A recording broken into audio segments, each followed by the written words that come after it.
तो अभी हम डीएनए ब्लॉक का पार्ट 1 रिवीजन करने वाले हैं, जिसके अंदर हम जो भी प्रॉपर्टीज वगैरह होते हैं वो देखेंगे, कंपाउंड्स इसके अगले पार्ट में देखेंगे।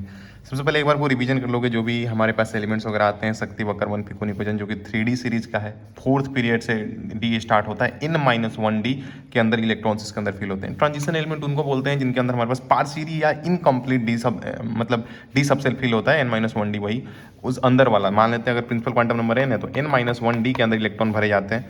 तो ये अगर पार्शियली फील्ड है तो हम इसको बोलेंगे कि ये ट्रांजिशन एलिमेंट है। और यही जो होते हैं हमारे पास लास्ट में जो आते हैं ग्रुप 12 के एलिमेंट, जो कि ग्रुप 3 से लेके ग्रुप 12 तक हमारे पास डी ब्लॉक होता है। तो यहाँ पे जो ग्रुप 12 के एलिमेंट आते हैं जो कि होता है हमारे पास जिंदगी कबाड़ हो गई, जिंक, कैडमियम, मकड़ी। तो इन सब के अंदर देखोगे फील्ड पूरे के पूरे हमारे पास मतलब पूरे के पूरे फील्ड D10 फील होता है। कब? आयनिक स्टेट के अंदर भी, न्यूट्रल के अंदर भी। तो इसीलिए ये सब ट्रांजिशन एलिमेंट के अंदर नहीं आते हैं। Ag के अंदर अगर देखोगे तो Ag जो होता है वो +1 नॉर्मली शो तो करता है, चूंकि Ag यहाँ पे आएगा ना, यहाँ पे क्या आता है क्यों आगे आओगे तो यहाँ पे जो Ag आता है वो देखोगे तो Ag +1 नॉर्मली बनाएगा। चूंकि इसका कॉन्फ़िगरेशन क्या होता है तुम बताओ मेरे को। ये होता है, ये हो गया 3D सीरीज, ये हो गया 4D सीरीज। तो 4D10 एंड 5s1 होता है। चूंकि एक इलेक्ट्रॉन इधर ले लेता है स्टेबल कॉन्फ़िगरेशन गेन करने के लिए, एंड ये क्या करता है, एक इलेक्ट्रॉन ये रिलीज करके +1 में नॉर्मली कंपाउंड बनाता है। बट Ag+2 भी इसका नॉन ऑक्सीडेशन स्टेट है। नॉन ऑक्सीडेशन स्टेट इंपॉर्टेंट चीज है कि नॉन ऑक्सीडेशन स्टेट इनका कोई भी ऐसा एग्जिस्ट नहीं करता जिसके अंदर हमारे पास पार्शियली फील्ड है। सबके अंदर फुली फील्ड ही रहता है, क्योंकि ये बहुत स्टेबल है, इसको नहीं रिलीज करना चाहते हैं। बट ये स्टिल Ag+2 बना लेता है जब हमारे पास बहुत हाई इलेक्ट्रोनेगेटिव एलिमेंट होते हैं, जैसे AgF2 हो गया।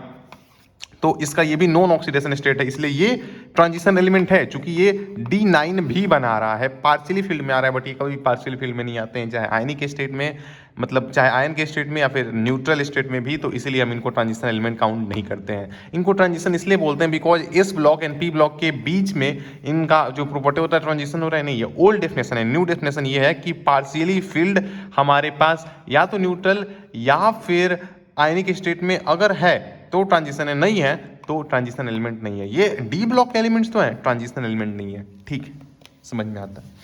तो यहाँ वहीं पे चीज़ लिखी हुई है, जिन कैडमियम वगैरह जो होते हैं वो ट्रांजिशन एलिमेंट नहीं होते हैं। और Ag+2 का जो होता है नॉन ऑक्सीडेशन स्टेट होता है। मैंने बता दी हाई इलेक्ट्रोनेगेटिव एलिमेंट के साथ, तो ये ट्रांजिशन के अंदर आते हैं। और अब चीज़ों को जल्दी दिखाते हैं। इलेक्ट्रो कॉन्फिगरेशन भाई न्यू देखो, नॉर्मल क्या है, जल्दी चीज़ों को देखते जाते हैं। नॉर्मल ये होता है ना, N-1D NH2 पूरा भर गया और फिर N-1D के अंदर भरेगा 1 से लेकर 10 तक, तो वो नॉर्मल है।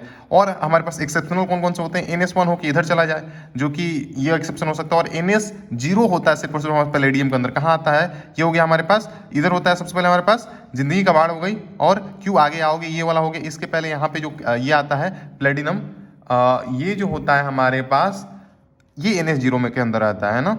और यहाँ पे हमारे पास क्रोमियम जो होता है, एक लेके ये हाफ फिल कर लेता है, ये फुल फिल कर लेता है, ऐसे ये सब फुल फिल कर लेते हैं, ये हाफ फिल करते हैं। और ऐसे ही देख लोगे इलेक्ट्रॉनिक कॉन्फ़िगरेशन कुछ बहुत खास चीज़ नहीं है ना। और बाकी जो बच जा रहे हैं इसके अंदर वो सबके सब NS1 एक्सेप्शन वाले हैं। बाकी यही एक सिर्फ और सिर्फ ऐसा था जिसके अंदर NH0 आता है, ठीक है ना। इसको देख लोगे इधर यहाँ तक आता है कि यारी जरा नहीं माना मौत तक, रुकावट राहे पड़ी यहाँ से आ जाता है। मतलब यहाँ पे ऊपर जो आयरन आता है ना, इसका आय कंटिन्यू हो जाता है। और क्रोमियम के नीचे इसको तो आना ही था, इसके अंदर एक और यहाँ पे आ रहा होता है, ये यहाँ तक।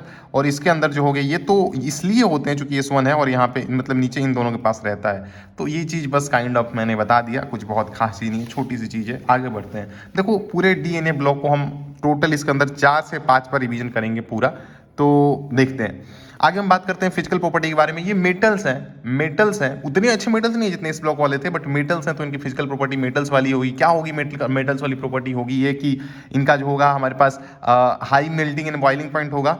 एक्चुअली में मेटल्स का भी होता है, नॉर्मली इनका भी होगा।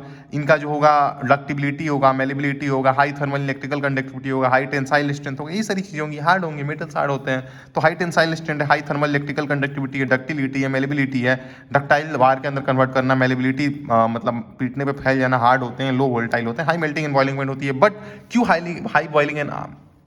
High melting and boiling point होती है, क्योंकि इनके अंदर देखोगे ना, जो हमारे पास मेटल बॉन्ड जो बनाएंगे, जितने भी अनपेयर्ड इलेक्ट्रॉन रहेंगे वो मेटल बॉन्ड बनाएंगे। बट जो हमारे पास आ जाते हैं, हमारे पास ग्रुप 12 वाले जो एलिमेंट्स आ जाते हैं, जिंदगी कबाड़ हो गई वाले, ये जो हैं ये एक्चुअली में स्टेबल है ऑलरेडी। मतलब तो ये नहीं बनाते हैं, वही चीज़ लिखी हुई है कि जिंक कैडमियम मरकरी जो होते हैं D10 मतलब वही ग्रुप 12 वाले जिनके अंदर D10 है, तो ये एक्चुअली में इनका मेल्टिंग एंड बॉइलिंग पॉइंट कम होता है, क्योंकि इनके अंदर मेटल मेटल बॉन्डिंग नहीं होती है, क्योंकि ऑलरेडी अकेले स्टेबल है, समझ में आ रहा है, अकेले स्टेबल है, इसलिए low melting and boiling point होती है। मेल्टिंग एंड बॉइलिंग पॉइंट के बारे में ऑर्डर देखना शुरू करते हैं। मिडिल होता है maximum, middle of each series होता है, क्योंकि इलेक्ट्रॉन अवेलेबल है फॉर मेटल मेटल बॉन्डिंग, वही चीज़ मैं तुमको समझा रहा था। बट एक्चुअली मिडिल में नहीं होता है, मिडिल में क्या आता है हमारे पास, मैग्नीज आता है, शक्ति वक्र मन मन मन मन मन यहाँ पे आ रहा है। बट एक्चुअली में ये देखोगे ना, ये हाफ फील्ड के वैसे जैसे इनका फुल फील्ड का रीजन, तो वैसा इनका हाफ फील्ड का रीजन हो जाएगा कि ये मतलब हाफ फील्ड में काइंड ऑफ स्टेबल, तो मेटल मेटल बॉन्ड उतना नहीं बनाने चाहेंगे, क्यों भाई, अपने स्टेबिलिटी को खराब करेंगे, है ना, ऑलरेडी स्टेबल है काइंड ऑफ। तो यहाँ पे ये जो ग्रुप एक्चुअली में देखो, मैग्नीज वाला कौन सा ग्रुप था, ये होता है ग्रुप 7। तो ग्रुप 6 वाले जो होते हैं ना हमारे पास, ग्रुप 6 वाले जो होते हैं, जिसके अंदर हमारे पास आता है क्या, क्रोमियम वाला, करोड़ मोल वाला एक्चुअली में ये वाले जो होते हैं, ये सबसे highest melting and boiling point दिखाएंगे, क्योंकि इनके अंदर सबसे ज़्यादा हमारे पास देखेंगे अनपेयर्ड इलेक्ट्रॉन होंगे, तो इसलिए ऐसे कर पाएंगे, ठीक है। एंड आगे अपन देखते हैं ग्रुप 4 से 10 तक जाते हो, तो ये नॉर्मल है हमारे पास कि नीचे जाने पे टॉप 2 बटन अगर हम जाएंगे तो मेल्टिंग पॉइंट बढ़ती है, काइंड ऑफ जेड इफेक्टिव से रिलेट कर सकते हो इसको, या फिर मतलब ठीक है कि नीचे जाने पे हमारे पास मेल्टिंग बॉइलिंग पॉइंट बढ़ती है नॉर्मली ये। बट ग्रुप पहला और आखिरी के अंदर हमारे पास नीचे जाने पे घटती है। पहला वाला जो शक्ति स्कैंडियम हो गया और लास्ट वाला जिंक वाला हो गया, इनके अंदर नीचे जाने पे घटती है, नॉर्मली बढ़ती है। और हमारे पास सिर्फ और सिर्फ यहाँ पे जो आता है ग्रुप 11, जिसके अंदर हमारे पास आता है क्यू, आगे आओगे तो इसके अंदर क्या होता है ना, बस इसको रिवर्स कर देते हैं, क्योंकि यहाँ पे सिल्वर से तुमको याद है कि ये वायर के अंदर हम इसको यूज नहीं कर सकते हैं, ठीक है। देखो अगर तुम इसको क्विक में रिवीजन करना चाहते हो तो डायरेक्टली लास्ट का 2 समरी सुन सकते हो, ठीक है। पूरे डी ब्लॉक में सबसे ज़्यादा 6th ग्रुप होता है, high melting and boiling point, वही चीज़ मैंने तुमको समझाया अभी। और ये क्यों होता है ये भी तुम बता दिए, क्योंकि इनके अंदर बहुत सारे इलेक्ट्रॉन्स अवेलेबल हैं, मैक्सिमम एक्चुअली में इलेक्ट्रॉन अवेलेबल होते हैं, तो मेटल मेटल बॉन्डिंग अच्छी होती है। करोड़ मोल वाला 3D के अंदर सबसे ज़्यादा क्रोमियम का है, 4D के अंदर हमारे पास मोलिब्डेनम का है, 5D के अंदर सबसे ज़्यादा हमारे पास टंगस्टन का है, ठीक है ना। और ये मैक्सिमम होता है पूरे पूरे डी ब्लॉक में, है ना, पूरे के पूरे डी ब्लॉक में सबसे ज़्यादा इसका ही होता है, क्योंकि नीचे आने ये इस हमारे पास ग्रुप का सबसे मैक्सिमम था, इसमें भी नीचे आने पर सबसे मैक्सिमम होता है, पूरे के पूरे डी ब्लॉक में इसका सबसे मैक्सिमम है। और मिनिमम हमारे पास जिंक का होता है, कोई खास बात है 3D के अंदर बता रहा है ना, तो 3D के अंदर मैंने अभी तुमको बताया कि जिंक ये सब क्यों मेटल मेटल बॉन्डिंग नहीं करते हैं यार, तो कम ही ना होगा। एटॉमिक साइज जो होता है लेफ्ट से राइट जाने पे हमारे पास क्या होता है, नॉर्मली पुअर सील्डिंग होती है डी इलेक्ट्रॉन की, सील्डिंग सबसे ज़्यादा खराब होती है एफ मतलब इलेक्ट्रॉन की, और हमारे पास सबसे पहले एस की अच्छी होती है, उससे कम पी की, उससे कम डी की, उससे कम एफ की होती है। और ये चीज़ इधर लिखी भी है कि एस पी डी एफ की कम होती है। एंड देखो जो चीज़ मैं तुमको बता रहा था कि लेफ्ट राइट जाते हैं तो पुअर सील्डिंग हमारे पास डी इलेक्ट्रॉन की, और डी इलेक्ट्रॉन की अगर पुअर सील्डिंग है तो हमारे पास जेड इफेक्टिव बढ़ती है, क्योंकि हमारे पास इलेक्ट्रॉन बढ़ रहे हैं बट उतना अच्छा सील्डिंग नहीं कर रहे हैं, बट जेड पास बढ़ रहा है, पॉजिटिव चार्ज बढ़े तो जेड इफेक्टिव बढ़ता है अल्टीमेटली। तो लेफ्ट राइट जाने पे साइज जो होता है एक्चुअली में हमारे पास देखेंगे एटॉमिक साइज तो वो डिक्रीज होता है। और साथ में हमारे पास पहले तो ये देख लो कि लेफ्ट टू राइट जाने पर हमारा डिक्रीज करता है n-1d के इलेक्ट्रॉन, इसको अपन ट्रांजिशन कॉन्ट्रैक्शन बोलते हैं, ठीक है। और f इलेक्ट्रॉन जो होते हैं ना हमारे पास वो और पुअर सील्डिंग करते हैं, तो वहाँ पे लेंथरॉइड कॉन्ट्रैक्शन आता है। इसी की वजह से सिर्फ ग्रुप 3 को छोड़ देते हैं अपन, तो ग्रुप 4 से लेकर 12 तक इन दोनों का साइज बराबर हो जाता है, क्योंकि यहाँ पे लेंथेनॉइड कॉन्ट्रैक्शन आ जाता है, क्योंकि यहाँ पे जो होते हैं हमारे पास ए ब्लॉक के एलिमेंट्स आ जाते हैं जो कि हमारे पास 14 होते हैं, तो और पुअर सील्डिंग करते हैं, इसलिए इनका साइज ऑलमोस्ट बराबर हो जाता है। बट पहले ग्रुप के अंदर हम नॉर्मली ही काउंट करते हैं, क्योंकि यहाँ पर भी एक इलेक्ट्रॉन नहीं आया है। स्कैंडियम, टाइटेनियम और लेंथेनम के अंदर हम नॉर्मली ऐसे ही देख लेते हैं। और डेंसिटी जो होती है हमारे पास आगे जाने पे ऑफकोर्स बढ़ेगी, क्योंकि हमारे पास मास बढ़ रहा है, वॉल्यूम कम हो रहा है। मैंने तुम्हें बताया लेफ्ट टू राइट जाने पर साइज कम हो रहा है, तो वॉल्यूम कम हो रहा है, तो डेंसिटी लेफ्ट टू राइट जाने पर डेंसिटी बढ़ती है। और इसके अंदर बस एनसीईआरटी ने हमारे पास डिस्कस किया हुआ है टाइटेनियम से लेकर कॉपर तक, ठीक है, ग्रुप 4 से लेकर 11 तक आता है, कोई खास बात नहीं है, कोई खास बात नहीं है। आगे अपन बात करते हैं हमारे पास आयोनाइजेशन एनर्जी के बारे में। तो आयोनाइजेशन एनर्जी बहुत ही ज़्यादा सिंपल है एक्चुअली में। और क्या होता है, लेफ्ट से राइट जब जाते हैं तो और उससे इंक्रीज करता है विथ सम इरेगुलरिटीज, ठीक है, विथ सम इरेगुलरिटीज। पहला आयोनाइजेशन एनर्जी 1 याद कर लोगे, एक सच सुनो विनीता कमाल थी मानी नहीं क्यों कौन फिर जाने, सुनो विनीता कमाल थी मानी नहीं क्यों कौन फिर जाने, सुनो विनीता कमाल थी मानी नहीं क्यों कौन फिर जाने। आयोनाइजेशन एनर्जी 2 जो होता है हमारे पास देखोगे तो वो जनरली हमारे पास इंक्रीज, ये भी जनरली इंक्रीज ही करता है विद सम इरेगुलरिटीज, लेफ्ट से राइट जाने पे इंक्रीज करता है विद सम, चूंकि क्यों हाफ फील्ड आ रहे हैं तो और कुछ मतलब एक्सचेंज एनर्जी काइंड ऑफ, तो इसलिए इरेगुलरिटीज आ जाते हैं। सुनो विनीता कमाल थी मानी नहीं क्यों, फिर मानी नहीं क्यों कौन फिर जाने, सुनो विनीता कमाल थी मानी नहीं क्यों कौन फिर जाने, क्यों कौन फिर जाने, सुनो विनीता कमाल थी मानी नहीं क्यों कौन फिर जाने। तुम एलिमेंट जानते हो, इसको सुन के एज सीक्वेंस लिख के आया तो कर लोगे। आयोनाइजेशन एनर्जी 2 भी जो होता है जनरली इंक्रीज करता है, बस उसके अंदर यहाँ पे हमारे पास ये जो हो गया हमारे पास हाफ फील्ड आ गया। और ये सारी चीज़ें तो बहुत ही ज़्यादा सिंपल है ब्रो, कि अगर हम देख रहे हैं यहाँ पे हाफ फील्ड आ रहा है, तो पहला तो क्रोमियम के अंदर क्या था, ये एक्चुअली में हमारे पास जो 4s के अंदर इलेक्ट्रॉन होगा वो तो पहला चला जाएगा, दूसरा निकालने जाओगे तो इसके हाफ फील्ड से जा रहा है, तो ये ज़्यादा अनस्टेबल हो जाएगा ना। सेम कॉपर के लिए लाई बताया कि इसके अंदर भी जो 4s वाला चला गया, अब ये D10 से छेड़ोगे तो ज़्यादा होगा ही, है ना, इससे अगले वाले से तो ज़्यादा होगा ही। बट जिंक के अंदर एक्चुअली में अभी भी इसके अंदर था, तो दूसरा जिंक के अंदर सब निकालोगे तो वो बहुत ज़्यादा टफ हो जाएगा, है ना, यानी आयोनाइजेशन एनर्जी 3 जिंक की ज़्यादा हो जाएगी। आगे वही देखोगे तुम कि जिंक की आयोनाइजेशन एनर्जी 2 कंपेरेटिवली लो होती है, चूंकि हम अब मान लेते हैं हमारे पास यहाँ पे DS2 हमारे पास पहला निकाला 1 आया, इसको भी निकाला तो स्टेबिलिटी आ रही है, तो कंपैरेटिवली लो होती है, हमेशा सक्सेसिव आयोनाइजेशन एनर्जी ज़्यादा होती है ब्रो, ठीक है। और तो ये जो होगा ये कंपैरेटिवली बाकी एलिमेंट का जो आयोनाइजेशन एनर्जी 2 आ रहा होगा उससे कम होगा, और यहाँ से तीसरा बहुत हाई हो जाएगा। तो यही आगे देखोगे तो लिखा हुआ भी मिल जाएगा तुमको कि हाँ, और Zn+3 तो एग्जिस्ट ही नहीं करता है ब्रो।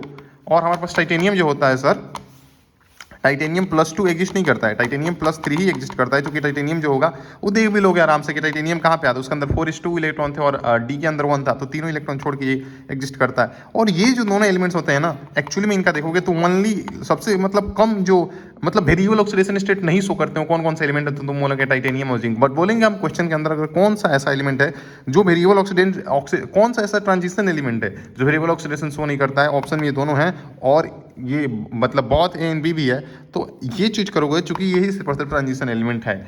आगे यहाँ पे एक और चीज लिखी हुई थी ट्रांजिशन आयनाइजेशन एनर्जी तो 3 है, मैग्नीज का और आयरन के अंदर हम देखेंगे तो यहाँ पे हम मैग्नीज के अंदर देखेंगे तो वही दो निकाल दिए, तो इसका भाई ऑब्वियसली हाफ फील्ड के अंदर आ गया तो इसका ज़्यादा हो जाएगा। बाकी पहले तो आगे जाने पे हमारे वजह इफेक्टिव बढ़ती थी, उसके अकॉर्डिंग इसका ही था आई मतलब आयनाइजेशन एनर्जी 1 आयनाइजेशन एनर्जी 2, और ये मैंने तुमको बता ही दिया। मैग्नीज जिंक का आयनाइजेशन एनर्जी बहुत हाई होता है, कौन सा 3 वाला होगा एक्चुअली में। आई देखो यहाँ पे आयनाइजेशन एनर्जी 3 जो होता है मैग्नीज और जिंक का बहुत ज़्यादा होता है, क्योंकि एक हाफ ऑफ फील्ड हो जा रहा है, एक फुल मतलब ये D10 D5 है D10 है। और Mn+3 जो होता है रियरली मिलता है, Z+3 तो एग्जिस्ट ही नहीं करता है। और निकल कॉपर जिंक के लिए हमारे पास डिफिकल्ट होता है टू ऑब्टेन मोर मतलब +2 से ज़्यादा ऑक्सीडेशन स्टेट मतलब ऑब्टेन करना डिफिकल्ट होता है। निकल कॉपर जिंक के लिए difficult to obtain more oxidation state more than +2, ठीक है, समझ में भी आता है कि इसका +2 से ज़्यादा एग्जिस्ट नहीं करता।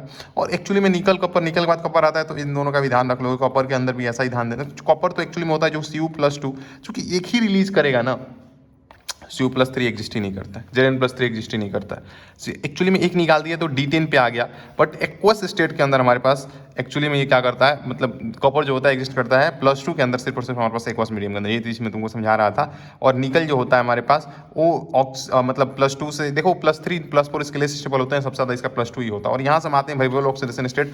वेरिएबल ऑक्सीडेशन स्टेट के अंदर तुम देखोगे, अच्छा एक चीज़ मैं तुमको बताऊँ, कंफ्यूज मत होना कि हमारे पास E+2 जो होता है इसके अंदर बाकी सारे के सारे जो एलिमेंट्स हैं वो रहना चाहते हैं E+2 के अंदर, बट कॉपर जो होता है वो रहना चाहता है सिर्फ और सिर्फ हमारे पास 0 के अंदर। ये आगे आते हैं तो समझ में आएगा तुमको। और नॉर्मली डी मेटल जो होते हैं वो ज़्यादा चाहते हैं कि वो +2 के अंदर ही रहें, आते हैं धीरे धीरे करके उस पर। वेरिएबल ऑक्सीडेशन स्टेट जो होता है ये क्यों वेरिएबल ऑक्सीडेशन स्टेट शो करता है, 2 रीजन है। पहला क्या है सर, पहला है इसका कि मतलब लो एनर्जी गैप होता है, NS/N-1 2 वैलेंस सेल बड़ी हो जाती है, तो बॉन्डिंग के अंदर ज़्यादा इलेक्ट्रॉन पार्टिसिपेट करते हैं। और ऑक्सीडेशन स्टेट का रेंज कैसे निकालोगे, तो NS के अंदर जो इलेक्ट्रॉन है वहाँ से लेके जो हमारे पास N-1 के अंदर अनपेयर्ड इलेक्ट्रॉन है वो बॉन्डिंग करेंगे ऑफकोर्स, और इसके अंदर के जो इलेक्ट्रॉन है दोनों को जोड़ होता है X+Y, Y से लेके यानी NS के जो इलेक्ट्रॉन है वहाँ से लेके X+Y तक एग्जिस्ट करता है, ठीक है। और आगे मैंने तुमको बताया कि हमारे पास स्कैंडियम +3 सिर्फ और सिर्फ शो करता है, जिंक जो होता है +2 ही सिर्फ और सिर्फ शो करता है, इसका मैक्सिमम ऑक्सीडेशन +7 होता है। और ये देखोगे टाइटेनियम का तो +4 जो होता है वो मतलब ज़्यादा मोस्ट इसके अंदर मतलब मोस्ट स्टेबल ऑक्सीडेशन स्टेट होता है, क्योंकि टाइटेनियम का देख भी लोग ना शक्ति वक्रमन तो D2 के और हमारे पास S2 के दोनों का निकाल देगा +4 में आएगा तो ज़्यादा स्टेबल ये होता है, ठीक है, समझ में आता है। और हमारे पास 3D के एलिमेंट जो होते हैं वो नॉट शो करते हैं वेरिएबल ऑक्सीडेशन स्टेट, तो स्कैंडियम और जिंक है वो दोनों शो नहीं करते हैं। मैंने चीज़ तुमको बता दी, stability of higher oxidation state down the group increase करता है, मालूम है। करोड़ मोल वाला से देख सकते हो स्टेबिलिटी। अब देखो एक इनर्ट पेयर इफेक्ट के अंदर क्या होता था ना, इनर्ट पेयर इफेक्ट के अंदर क्या होता था कि lower oxidation state P block के अंदर एक्चुअली में ये होता था, लोअर ऑक्सीडेशन स्टेट स्टेबल हो जाता था, क्योंकि S के दोनों इलेक्ट्रॉन जो होते थे वो अंदर पेनिट्रेशन इफेक्ट के अंदर घुस के इनर्ट हो जाते थे, तो लोअर ऑक्सीडेशन स्टेट मतलब स्टेबल होता था। बट यहाँ पे क्या होता है D ब्लॉक के अंदर ना, stability of higher oxidation state increase करता है down the group and inverse of inert pair effect जो कि P ब्लॉक में लगता है, तुमको वही चीज बता दी। करोड़ मोल वाला से देखोगे तो ये दोनों के दोनों स्टेबल है, +6 इनके ऊपर स्टेबल है, तो ये ऑक्सीडाइजिंग काम नहीं करेंगे, बट ये अनस्टेबल है तो ये खुद को रिड्यूस करेगा, यानी ऑक्सीडाइजिंग काम करेगा। दोबारा सुनो कि ये इसका +6 लेस स्टेबल था तो ये कम करना चाहेगा ना, तो रिड्यूस करेगा खुद को, तो सामने से ऑक्सीडाइजिंग एजेंट की तरह ही काम करेगा ना। और इसको डायरेक्टली तुम ध्यान रखो कि जिनका भी ऑक्सीडेशन, जो ऑक्सीडेशन मतलब जो ऑक्सीडाइजिंग एजेंट अच्छे होंगे उनका रिडक्शन पोटेंशियल ज़्यादा होगा, डायरेक्ट मालूम है।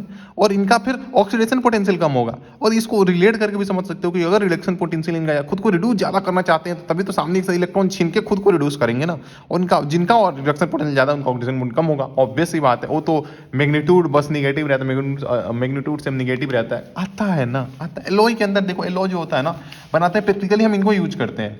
इनके अंदर क्या होता है, पहले तो मेटेलिक रेडियस जो होता है विद इन 15% होना चाहिए। दूसरा है कि इससे वजह से इनकी क्या होती है, हमारे पास high melting point, boiling point बढ़ जाती है और ये थोड़ा हार्ड हो जाते हैं। प्रैक्टिकली हम इनको ज़्यादा यूज करते हैं, लाइट वेट है, स्ट्रॉन्ग है काइंड ऑफ।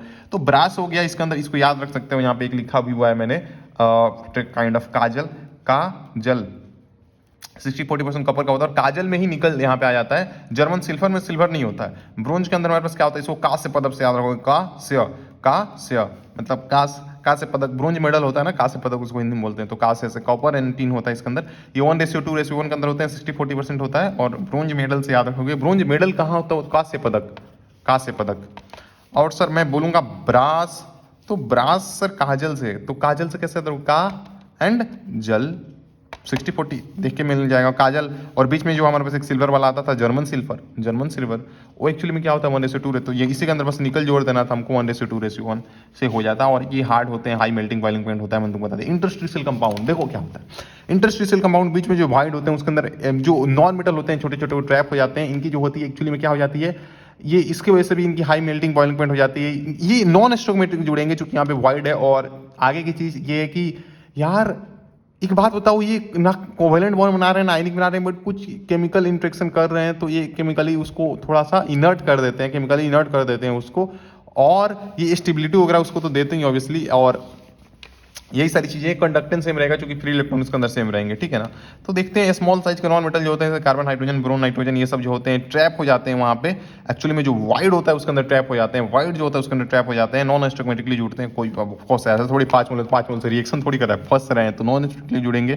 कंडक्टेंस सेम रहेगा, हार्डनेस ज़्यादा हो जाएगा, मेल्टिंग पॉइंट, बॉइलिंग पॉइंट बढ़ जाएगा। और ये कोई आयनिक कोवेलेंट बॉन्ड नहीं बना रहे हैं, तो ये केमिकली इनर्ट रहेगा। कलर देखो, D0 एंड D3 जो होते हैं वो कलरलेस होते हैं, क्योंकि उनके पास इलेक्ट्रॉन है नहीं कि इलेक्ट्रॉन एक्साइटेड से जाके नीचे लाएंगे। ये कर पाएगा नहीं, तो कलरलेस रहते हैं एक्वस मीडियम में कलरलेस रहते हैं। कैटालिटिक प्रॉपर्टी देखो, कैटालिटिक प्रॉपर्टी क्यों शो करता है डी ब्लॉक। तो मेरे को एक बात बताओ, कैटालिटिक प्रॉपर्टी इसलिए शो करता है ना, क्योंकि वो वेरिएबल ऑक्सीडेशन स्टेट शो कर सकता है। सर वेरिएबल ऑक्सीडेशन स्टेट उसके पास शो करने की पावर है, यानी एक हाथ से इलेक्ट्रॉन लेकर दूसरे को दे देगा। और वो साथ में कंपाउंड बनाता है, कॉम्प्लेक्स कंपाउंड फॉर्मेशन करता है। तो ये भी यहाँ पे आके इन दोनों के बीच में जो ताल्लुकात थे उनको भी वीक कर देगा, इसके बीच में भी वीक कर देगा, ताकि ए सी से जुड़ जाए। मतलब ऐसे समझ रहे हो ना, इनके बीच के रिश्ते को खराब कर देगा। इनके सरफेस जाके अपने आप को अटैच कराएगा, तो बॉन्डिंग इनकी अच्छी होगी। मेटल सरफेस है तो इसकी थोड़ी बीच में खराब होने लगी। और वेरिएबल ऑक्सीडेशन स्टेट होता है। इसी का एग्जांपल तुम आगे समझोगे भी कि एक्चुअली में आयरन जो होता है, आयरन थ्री कैटेलाइज करता है रिएक्शन बिटवीन आयोडीन एंड पर सल्फेट आयन जो कि मतलब वही पर बॉन्ड था, ऑक्सीजन -1 के अंदर था। तो यहाँ पे 2 आयोडीन, यहाँ पे इलेक्ट्रॉन जो होता है डायरेक्टली इसको नहीं देता है, आयरन इससे ले लेता है, +2 के अंदर चला जाता है, खुद को रिड्यूस करता है, +3 से +2 में गया, खुद को रिड्यूस किया, और वो इलेक्ट्रॉन इसको देगा, फिर से खुद जब जैसा था वैसा मिल गया, बट कैटेलाइज कर दिया रिएक्शन को, I2 मिल गया। और ये जो था हमारे पास, ये भी रिड्यूस हो गया इसके अंदर, पर सल्फेट जो था O- से O-2 के अंदर चला गया। तो देख रहे हो, इधर से इलेक्ट्रॉन लिया, इसको ऑक्सीडाइज किया, इसको रिड्यूस किया, बट कैटेलिस्ट की तरह काम आयरन 3 किया। कैटेलिस्ट क्यों कर पाया सो, क्योंकि इसका वेरिएबल ऑक्सीडेशन स्टेट था। आता है, प्यार है। चलो ठीक है, आगे बढ़ते हैं। हमारे पास हेवर्स प्रोसेस के बारे में बात करते हैं। मतलब देखो यहाँ पे कैटालिटिक प्रॉपर्टी अलग अलग एग्जांपल दिए हुए हैं बेसिकली, कि हमारे पास यहाँ पे आयरन पाउडर यूज करते हैं। ये सब ईच सच नाम के साथ तुमको याद होना चाहिए। हेवर्स प्रोसेस जो होता है, नाइट्रोजन हाइड्रोजन मिलने से हमारे पास अमोनिया बनता है, हेवर्स प्रोसेस कहते हैं। इसके अंदर आयरन पाउडर यूज करते हैं, आयरन का ऑक्साइड नहीं यूज करते हैं। क्वेश्चन के अंदर मिलेगा आयरन ऑक्साइड नहीं, आयरन का पाउडर है। ऐसे ही हमारे पास यहाँ पे कॉन्टैक्ट प्रोसेस H2SO4 बनता है। हाइड्रोजन के अंदर क्या होता है, वेजिटेबल ऑयल डालडा बनाते हैं ना घी, और यहाँ पे हाइड्रेशन है तो निकल प्लेटियम हाइड्रोजन के साथ होता है। और वोकर्स प्रोसेस होता है जिसके अंदर हमारे पास PDCl2 यूज करते हैं, इसके अंदर V2O5 यूज करते हैं। मतलब कॉन्टैक्ट प्रोसेस के अंदर V2O5 यूज करते हैं, आयरन पाउडर यूज करते हैं। हेवर्स प्रोसेस के अंदर V2O5 यूज करते हैं, कॉन्टैक्ट प्रोसेस के अंदर जिसके अंदर हम H2SO4 बनाते हैं। वेजिटेबल की डालडा के लिए हाइड्रोजनेशन होता है, और यहाँ पे हमारे पास PDCl2 यूज करते हैं, ट्रिपल बॉन्ड से हमारा H3CHO बनता है, जो कि हमारे पास क्या है, एल्डिहाइड है। ठीक है, आगे हम बात करते हैं जिग्रल नाटा कैटलिस्ट हो गया, जो कि ऑर्गेनिक के अंदर पढ़ते हैं, वो भी विल्किंसन कैटलिस्ट हो गया। ये सब भी कैटलिस्ट हैं, इसके अंदर डी ब्लॉक के एलिमेंट्स हैं ब्रो। और कैटलिस्ट की तरह काम क्यों कर पा रहे हैं, जो कि वेरिएबल ऑक्सीडेशन स्टेट है, क्यों कर पा रहे हैं, क्योंकि ये कॉम्प्लेक्स फॉर्मेशन की टेंडेंसी रखते हैं, ठीक है। और आगे अपन बात करते हैं हमारे पास ई नॉट के अंदर। ई नॉट देखो, सबसे पहले तुमको एक चीज़ बताता हूँ कि ई नॉट जो होता है, अगर हमारे पास कहीं भी तुमको दिखे कि हमारे पास ई नॉट जो है अगर पॉजिटिव है तो स्पॉन्टेनियस है, यानी जी निगेटिव होगा। और अगर हमारे पास ई नॉट जो हो गया वो निगेटिव आ रहा है, यानी जी पॉजिटिव होगा, यानी वो नॉन स्पॉन्टेनियस होगा। वो अपने आप नहीं होना चाहेगा, वो होना चाहेगा जी निगेटिव है। अगर ई पॉजिटिव आ रहा है तो स्पॉन्टेनियस होगा, ई निगेटिव है, नहीं होना चाह रहा है जी, तो हमारे पास पॉजिटिव हो जाएगा। ऑफकोर्स नॉन स्पॉन्टेनियस है, तो वही चीज़ लिखी हुई है, अगर पॉजिटिव है तो स्पॉन्टेनियस है, निगेटिव है ई नॉट तो हमारे पास ये नॉन स्पॉन्टेनियस है। यहाँ पे हम ई नॉट जो है निगेटिव है तो नॉन स्पॉन्टेनियस है, ठीक है। हम देखते हैं हमारे पास जो होते हैं ना कि 3D के एलिमेंट जो होते हैं, 3D सीरीज का हम देखते हैं, तो 3D सीरीज के एलिमेंट जो होते हैं वो +2 में रहना चाहता है एक्सेप्ट कॉपर, +2 में रहना चाहते हैं एक्सेप्ट कॉपर। तो अगर मैं एक यहाँ पे चीज़ लिखता हूँ, तू मेरे को बताना कि अगर मैं लिखूँ यहाँ पे कि जो हमारे पास एलिमेंट्स हैं, मान लेते हैं मेटल प्लस मतलब 2 से, सबसे पहले यहाँ पे 2 चीज़ें मैं लिखता हूँ। मेटल जो है वो M+2 के अंदर जाना चाहते हैं, सारे मेटल एक्सेप्ट कॉपर की बात कर रहा हूँ, तो यप पॉजिटिव जाना चाहते हैं। और इधर से इधर आना नहीं चाहते हैं ब्रो, तो ये निगेटिव होगा ना, ये निगेटिव होगा। और एक्चुअली में मोर निगेटिव वैल्यू है, यानी और नहीं आना चाहते, यानी मोर पॉजिटिव वैल्यू ये होगी, यानी और जाना चाहते हैं, यहाँ खुद को ज़्यादा रखना चाहते हैं। समझ में आ रहा है? बट यही कॉपर के लिए अगर आप देखोगे तो कॉपर के लिए थोड़ा सा अलग हो जाएगा कि कॉपर जो है वो इधर से इधर आना नहीं चाहता है, कॉपर इधर ही खुश है, तो 0 के अंदर रहना चाहता है।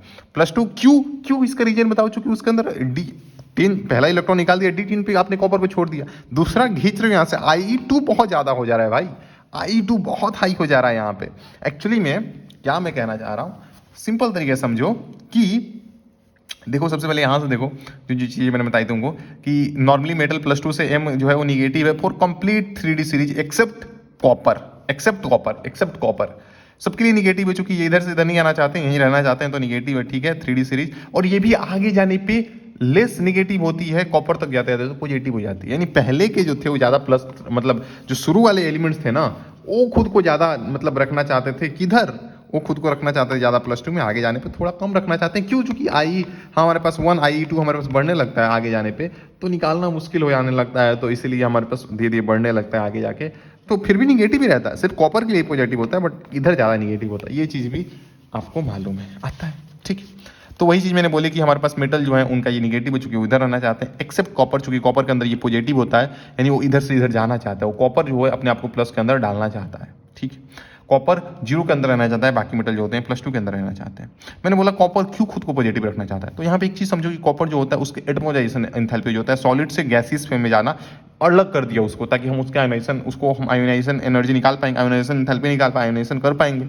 तो गैस I1 किया, I2 किया, ठीक है। और यहाँ से हमारे पास कॉपर +2 बन गया, अब इसको एक्वस के अंदर डाला तो यहाँ से हाइड्रेशन एंथैल्पी मिलती है। और A एंड B, यहाँ पे A B C बोल दे रहे हैं, A and B is not balance पे, हाइड्रेशन जो एंथैल्पी होती है बैलेंस नहीं कर पाती है, क्योंकि ये बहुत हाई हो जाता है, क्योंकि आप स्टेबिलिटी छेड़ दे रहे हो कॉपर का। तो इसीलिए ये एग्जैक्ट रीजन कोई पूछे क्यों कॉपर का ये पॉजिटिव आता है, +2 से कॉपर जाना, ये क्यों इसके अंदर रहना चाहता है, क्यों इधर नहीं जाना चाहता है, तो एक्चुअली में Ie2 बहुत ज़्यादा हो जा रहा है। यहाँ पे मसला, यहाँ पे मामला अटक जा रहा है, क्योंकि इस रास्ते ये भी जाना चाहता था, एक्वस होना चाहता था, बट यहाँ पे मामला अटक जा रहा है, बहुत ज़्यादा खर्चा हो जा रहा है, उतना ये कंपनसेट नहीं कर पा रहा है, इसलिए नहीं जा पाता है, ठीक है ना। और इसी का रीजन है कि कोई भी मेटल देखोगे वो कैसे हमारे पास H+ रिलीज कर पाते हैं। अगर मैं तेरे से एक सिंपल सा सवाल पूछूं कि अगर मान लेते हैं जिंक जो है वो हमारे पास H2SO4 से हमारे पास रिएक्ट करके हाइड्रोजन गैस रिलीज कर रहा है, तो इसका मतलब तुम क्या, हाइड्रोजन गैस रिलीज कर रहा है, ये गैस है, तो ये H+ देता है, ये इलेक्ट्रॉन देता है, और ये दोनों मिलकर यहाँ पे गैस रिलीज कर देते हैं। ये खुद Z जो है वो Z+2 के अंदर जाना चाहता है, क्यों? कोई दिक्कत नहीं, इसको स्टेबिलिटी मिल रही है, डिटेन रह रहा है। तो ये इलेक्ट्रॉन देगा, ये हाइड्रोजन देगा, और ये दोनों H+ देगा, ये दोनों मिलकर हमारे पास हाइड्रोजन गैस रिलीज कर देंगे। बट कॉपर जो है हमारे पास, copper do not release hydrogen gas, क्योंकि ये खुद इलेक्ट्रॉन नहीं देता है, खुद इलेक्ट्रॉन कॉपर, अगर यहाँ पे जिंक ना होकर कॉपर होता खुद इलेक्ट्रॉन नहीं देता, तो नहीं लिबरेट करता है hydrogen gas from acid. But concentrate H2SO4 हो गया, कॉन्सेंट्रेट HNO3 हो गया, डाइल्यूट HNO3 भी ले लेते हैं अपन, ये जो होते हैं ऑक्सीडाइजिंग होते हैं, हाइड्रोजन तो इनसे भी रिलीज नहीं करता, बट ये ऑक्सीडाइज कर देते हैं, कॉपर को +2 के अंदर ला देते हैं, ठीक आता है। एक्चुअली में ऑक्सीडाइजिंग नेचर के होते हैं, एसिडिक प्रॉपर्टी अपनी नहीं सुधार रहे हैं, ऑक्सीडाइजिंग प्रॉपर्टी सुधार। मान लो यहाँ पे N किस में है, +5 के अंदर है, ये देख यहाँ पे ऑक्सीजन का 3 है ना, तो +6 से कंपनसेट हो गया, +5 बच रहा है इसके ऊपर, तो +5 से ये खुद +3 के अंदर चल जाएगा और कॉपर को +2 के अंदर कन्वर्ट कर देगा, आता है यार।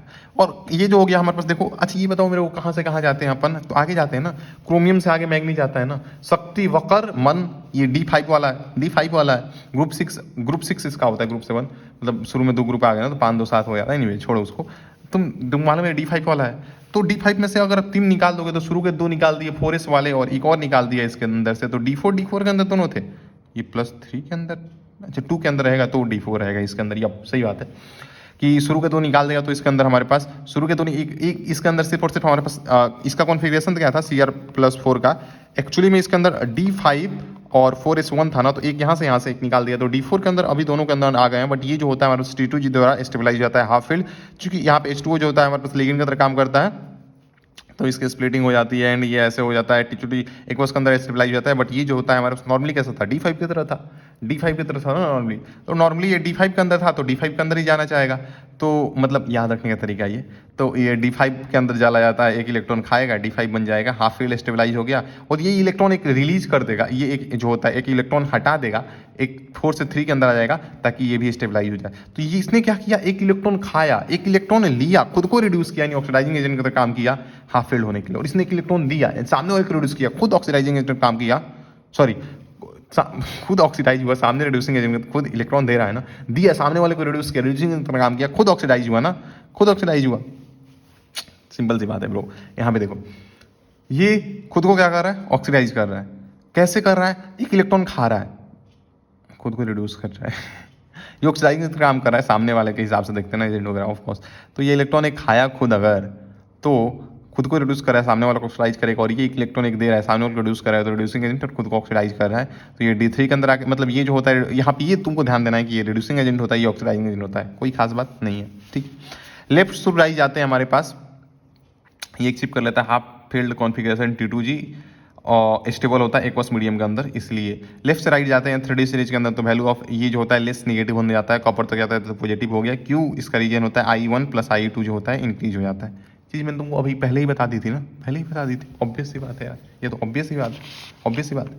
आगे हम बात करते हैं, हमारे पास आता है Mn जो हो गया, जिंक हो गया और निकल हो गया, इनका बहुत ज़्यादा एक्सपेक्टेड से ज़्यादा निगेटिव वैल्यू है, यानी ये +2 के अंदर रहने की टेंडेंसी बहुत ज़्यादा दिखा रहे हैं। अगर ये बोल रहा है कि हमारे पास इधर से इधर जाने का बहुत लेस निगेटिव, इधर से इधर जाने का बहुत ज़्यादा पॉजिटिव, यानी इधर रख के बहुत ज़्यादा खुश है, ऑब्वियस सी बात है। क्यों? क्योंकि ये दोनों के दोनों हाफ फील्ड हो जा रहे हैं, ये D5 के अंदर जा रहे हैं, D10 के अंदर जा रहा है, और निकल क्या हो रहा है, निकल का क्या हो रहा है, निकल एक्चुअली में हाईएस्ट हाइड्रेशन एंथैल्पी होती है पूरे पूरे हमारे पास 3D सीरीज के अंदर, पानी के साथ इसको मज्जा आ रहा है, तो इसलिए निकल भी होता है, इसी इन तब की एक्सपेक्टेड ज़्यादा निगेटिव वैल्यू आ जाती है।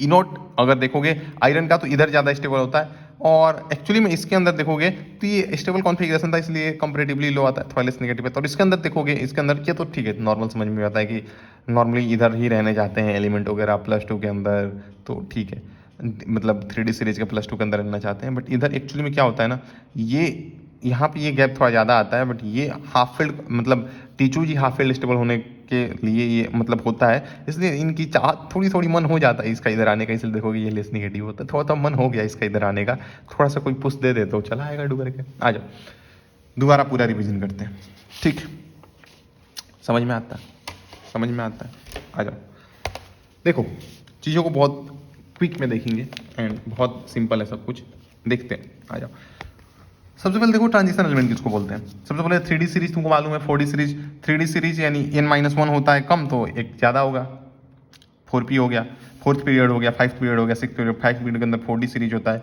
6th पीरियड के अंदर 5D सीरीज होता है। ट्रांजिशन एलिमेंट क्यों बोलते हैं, ट्रांजिशन एलिमेंट एक्चुअली में किसको बोलते हैं, जिसके अंदर हाफ फील्ड या इनकम्प्लीट डी ऑर्बिटल, मतलब इनकम्प्लीट डी ऑर्बिटल के अंदर इलेक्ट्रॉन्स वगैरह होंगे, और एक्चुअली में फुल फील्ड होते हैं हमारे पास आयनिक स्टेट के अंदर भी और न्यूट्रल स्टेट के अंदर भी हमारे पास, इनके अंदर जिंक कैडमियम मरकरी के अंदर, जो ग्रुप 12 के हैं, इसलिए इनको हम ट्रांजिशन एलिमेंट नहीं बोलते। एक और सिल्वर के अंदर देखोगे तो +2 इसका नॉन ऑक्सीडेशन स्टेट है, नॉन ऑक्सीडेशन स्टेट होना चाहिए, तो इसीलिए ये ट्रांजिशन एलिमेंट होता है, क्योंकि इसके अंदर ये D9 के अंदर आ जाता है। इलेक्ट्रॉनिक कॉन्फ़िगरेशन नॉर्मल ये होता है, NH2 भर के इधर आ रहा है, एक्सेप्शन जो होता है NS1 वाला हो गया, N0 वाला, इसके अंदर सिर्फ पैलेडियम आता है, पैलेडियम आता है, और बाकी सबके सब जो होते हैं NS1 वाले होते हैं, ठीक है। फिजिकल प्रॉपर्टी होती है मेटल वाली हो गया, high tensile strength, high electrical conductivity, thermal conductivity, ductility, malleability, hard होते हैं, कम वोलेटाइल होते हैं, बट वोलेटिलिटी डिपेंड किस पे करती है, मतलब मेल्टिंग पॉइंट वॉल्यूम में डिपेंड कितना किस पे करता है कि कितना उनके बीच में मेटल मेटल इलेक्ट्रॉन बॉन्ड बन रहा है, मतलब कितना इलेक्ट्रॉन बॉन्डिंग के लिए अवेलेबल है, तो मेटल मेटल बॉन्ड ज़्यादा स्ट्रॉन्ग बनेगा, तो उनके अंदर ज़्यादा melting point boiling point high होगी।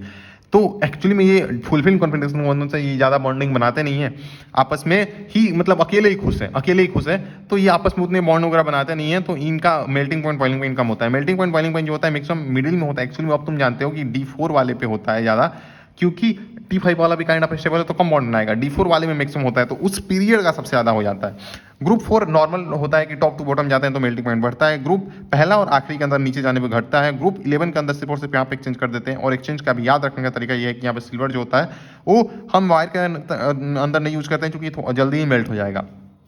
पूरे डी ब्लॉक में सबसे ज़्यादा इसकी होती है, और इसके अंदर भी सबसे ज़्यादा टंगस्टन की होती है। नीचे जाने पे इसके अंदर बढ़ती है, नॉर्मली तो यही बढ़ता था, और नॉर्मली यहाँ पे देखो भी 4 से 10 के बीच में आते हैं। ग्रुप 6 एक्चुअली में ये मिनिमम होती है जिनकी, चूंकि ये एक्चुअली में अकेले ही खुश है भाई, क्यों अपना स्टेबिलिटी खराब करेंगे, इलेक्ट्रॉन क्यों छेड़ना चाहेंगे, है ना। एटॉमिक साइज के बारे में बात करते हैं हम। एटॉमिक साइज जो होता है हमारे पास लेफ्ट टू राइट जाने पर हमारे पास क्या होता है, एक्चुअली में पुअर फील्डिंग ट्रांजिशन कॉन्ट्रैक्शन होता है। डी मतलब ब्लॉक के जो डी एक्चुअली में डी इलेक्ट्रॉन जो होते हैं सबसे पुअर फील्डिंग तो एफ करते हैं, SPDF घटते जाता है SPDF। तो डी वाले एक्चुअली पुअर फील्डिंग कर रहे हैं, और इसकी वजह से ट्रांजिशन कॉन्ट्रैक्शन हो रहा है, तो आगे जाने पर पॉजिटिव तो बढ़ा but negative accordingly poor fielding उतने मतलब अच्छे से नहीं कर रहे हैं, पुअर फील्डिंग कर रहे हैं, तो इसलिए हमारे पास क्या होता है साइज घटता है। तो जेड इफेक्टिव एक्चुअली बढ़ रहा है, साइज घट रहा है, ट्रांजिशन कॉन्ट्रैक्शन बोल रहे हैं, बट वही जो हमारे पास थर्ड पीरियड के अंदर देखोगे, थर्ड ग्रुप के अंदर देखोगे टॉप टू बटन जाने तो बढ़ता है नॉर्मली, बट यहाँ पे एफ ब्लॉक के इलेक्ट्रॉन्स वगैरह आ जाते हैं, एफ इलेक्ट्रॉन आ जाते हैं, तो ये जो होते हैं पोर सेलिंग करते हैं, तो आगे जो होता है कंपैरेटिवली साइज हो जाता है। क्यों, लेंथेनॉइड कन्वर्जन चूंकि ए ब्लॉक की सबसे पोर सेलिंग होती है, और आगे जाने पर डेंसिटी बढ़ता है, लेफ्ट टू राइट जाने पर डेंसिटी बढ़ता है, क्योंकि मास तो बढ़ रहा है, वॉल्यूम कम हो रहा है, तो डेंसिटी ऑब्वियसली बात है बढ़ेगा। और इसके अंदर टाइटेनियम से कॉपर के बारे में एनसीईआरटी ने दिया हुआ है ना। ऐसी एनर्जी क्या होता है, लेफ्ट टू राइट जाने पे एक्चुअली में आयोनाइजेशन एनर्जी जो होता है बढ़ता है विद सम इरेगुलरिटी। याद करने का, आयोनाइजेशन एनर्जी 1 ग्रुप मतलब पीरियड मतलब 3D सीरीज के लिए याद कर सकते हो, पीरियड 4 3D सीरीज के लिए याद कर सकते हो कि सुनो विंता कमाल थी मानी नहीं क्यों कौन फिर जाने, सुनो विंता कमाल थी मानी नहीं क्यों कौन फिर जाने, सुनो विंता कमाल थी मानी नहीं क्यों कौन फिर जाने। आयोनाइजेशन एनर्जी 2 के अंदर देखोगे तो ये एक्चुअली में हमारे पास यहाँ पे D5 की वजह से इसका ज़्यादा हो जाता है, क्योंकि एक फोरेस के अंदर इलेक्ट्रॉन था और फोरेस के अंदर एक इलेक्ट्रॉन था और दूसरा यहाँ से निकालना पड़ रहा है, इसके अंदर भी वही सेम मसला आके अटक जा रहा है। और कॉपर जो होता है यहाँ पे +1 के अंदर है ऑलरेडी, दूसरा निकालना चाह रहा है आयोनाइजेशन एनर्जी 2, तो फर्स्ट ज़्यादा होगा। +2 के अंदर सिर्फ उसको एक्वस मीडियम के अंदर एग्जिस्ट करता है, +3 तो एग्जिस्ट ही नहीं करता है एक्चुअली में, है ना। और एक्चुअली मैग्नीज का देखोगे तो मैग्नीज अब 2 इलेक्ट्रॉन जो थे फोरेस के अंदर, ये ऑलरेडी हमारे पास D5 पे आता है, तो 2 इलेक्ट्रॉन वहाँ के निकाल दिया, तीसरा छेड़ने जा रहे हो तो इसका ज़्यादा हो जाएगा, बाकी नॉर्मली आगे जाने पर तो हमारे पास कम ही होता था। और हमारे पास जिंक का तुमको बताया मैंने कि हमारे पास D10 है, 2 निकालना है, तो पहला दूसरा खुद से कुछ निकालेगा तो कंपैरेटिवली लो होगा, बट यहाँ से तीसरा निकालना बड़ा मुश्किल होगा, तो तीसरा नहीं एग्जिस्ट करता है, समझ में आता है। और मैग्नीज जिंक का जो होता है I3 जो होता है बहुत ज़्यादा हाई होता है। क्यों हाई होता है, क्योंकि ये हाफ फील्ड है, ये फुल फील्ड है, ये एग्जिस्ट नहीं करते, बहुत रेयरली एग्जिस्ट करता है। इसका 4-5 एग्जिस्ट करता है, अब बर्बाद कर ही दिया है तो क्या ही बोलेंगे, है ना। तो 4-5 एग्जिस्ट करता है, बट ये बहुत रेयर मिलता है +3, ठीक है ना। और आगे बताया हुआ है कि हमारे पास निकेल कॉपर जिंक जो होते हैं वो ऑक्सीडेशन स्टेट +2 से ज़्यादा नहीं दिखाते हैं, ये तो मालूम है हमको, ये इसका भी दर्द हमें समझ में आता है। और निकल भी इससे ध्यान रखो कि हाँ ठीक है, निकल जो होता है +3 के अंदर कम स्टेबल होता है, +4 के अंदर भी लेस स्टेबल होता है, +2 के अंदर ये ज़्यादा स्टेबल है, ठीक है। और +2 के अंदर ज़्यादा स्टेबल है, और +2 के अंदर देखोगे एक्चुअली में D ब्लॉक वाले जो होते हैं नॉर्मली रहना चाहते हैं। एक्चुअली में यहाँ पे बस एक बात अटक रही है, और इसको भी तुम ध्यान रख सकते हो कि हाँ ठीक है, सच की ये जो था ये काइंड ऑफ हाफ फील्ड था, आने की चाहत इसीलिए कहा, और इसलिए बोल सकते हो ना आने की चाहत है, क्योंकि ये काइंड ऑफ स्टेबल रहते हैं, तो ये लेस निगेटिव होता है, तो इधर आने की चाहत है बस थोड़ा सा उस खाने की, जो बाकी ये तो नॉर्मली आना चाहता है, बट ये स्टेबल मतलब D5 स्टेबल होने के बावजूद भी ये ज़्यादा फेवरेबल होता है, इसलिए ये आना चाहता है। आना एक्चुअली में आता भी है, प्लस के अंदर है, आता है, कंपैरेटिवली लो हो जा रहा है बिकॉज ऑफ ये स्टेबल थोड़ा सा है, ठीक है, समझ में आता है। वेरिएबल ऑक्सीडेशन स्टेट क्यों शो करते हैं, क्योंकि एक्चुअली में इनके अंदर जो होता है वैलेंस सेल बड़ी हो जाएगी, बॉन्डिंग के अंदर ज़्यादा पार्टिसिपेट कर पा रहे हैं, NS के इलेक्ट्रॉन पार्टिसिपेट कर रहे हैं NS1 के अंदर, क्योंकि दोनों के बीच में एनर्जी गैप कम है। और NS के इलेक्ट्रॉन जो होते हैं हमारे पास, उनको अगर हम ऑक्सीडेशन स्टेट का रेंज बता रहा हूँ मैं, NS के अंदर जो इलेक्ट्रॉन है वहाँ से लेके इन दोनों को जोड़ दो, हमारे पास अनपेयर्ड इलेक्ट्रॉन जो D के अंदर थे और Y वाले को X + Y कर दो, तो यहाँ से लेके यहाँ तक होती है। और एक्चुअली में देखोगे तो शुरू में एक्सट्रीम में उतने एक्सट्रीम एंड पे उतने ऑक्सीडेशन स्टेट शो नहीं करता है, बीच वाला ज़्यादा करता है। इसके अंदर +3 सिर्फ शो करता है, +2 शो नहीं करता, और ये +3 तो शो ही नहीं करता है, D10 से कैसे निकाल एग्जिस्ट ही नहीं करता, अभी तक तो बता के आ रहा हूँ। और भाई ये +7 शो करता है, टाइटेनियम के अंदर +4 शो मतलब स्टेबल होता है ज़्यादा। कैसे मैंने तुमको बता भी दिया कि 2 इलेक्ट्रॉन इस वाली हटा देगा और 2 इलेक्ट्रॉन शक्ति वक्रमन, तो शक्ति D2 था ना, तो वो दोनों और इस वाले दोनों हटा देगा, तो +4 ज़्यादा स्टेबल होता है। 3D एलिमेंट जो होते हैं हमारे पास, वो वेरिएबल ऑक्सीडेशन शो कौन सा नहीं करते हैं, तो वेरिएबल ऑक्सीडेशन स्टेट स्कैंडियम और जिंक नहीं करता है। और मैं तुमको बोलूँ तो नीचे जाने पर हमारा ऑक्सीडेशन स्टेट जो होता है, हायर ऑक्सीडेशन स्टेट की स्टेबिलिटी बढ़ती है, बट वही इन्वर्स इनर्ट पेयर इफेक्ट का, चूंकि इनर्ट पेयर इफेक्ट जो होता है पी ब्लॉक अंदर रखता है, और जिसकी वजह से पेनिट्रेशन इफेक्ट के थ्रू इस ब्लॉक के एलिमेंट, इस ब्लॉक के मतलब इस इलेक्ट्रॉन जो होते हैं वो पेनिट्रेशन करके अंदर चले जाते हैं, तो लोअर ऑक्सीडेशन में ज़्यादा स्टेबल होता था कहाँ, पी ब्लॉक के अंदर, बट यहाँ नीचे जाने पर हमारे पास हायर ऑक्सीडेशन ज़्यादा स्टेबल हो जाती है। तो यहाँ पे अगर हम देखें, बस इसका एग्जांपल दिया हुआ है एनसीईआरटी के अंदर, इसको ध्यान रखोगे।